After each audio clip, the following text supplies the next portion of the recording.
Kita ke informasi lain, Saudara. Di Ambon, Maluku, harga daging ayam naik jelang Natal dan juga Tahun Baru. Kenaikan terjadi karena pasokan dari agen terbatas, sementara permintaan konsumen terus meningkat. Di Pasar Mardika Ambon, ayam potong dijual Rp30.000 per kilogram dari sebelumnya Rp22.000 per kilogram. Pedagang bilang kenaikan terjadi karena pasokan terbatas dari distributor.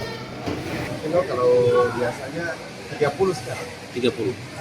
Biasanya kan cuma 22, 23, 22. Harus stoknya kurang dibatasi. Biasanya kita dapat sampai 200, 300. Sekarang cuma dapat 50 ekor. Sekarang 30 ekor. Langsung besar. Pedagang daging ayam menaikkan harga ayam potong dikeluhkan konsumen, terlebih jelang Natal dan juga Tahun Baru. Jika kalau saya tidak terlalu banyak, karena saya punya ayam kampung aja.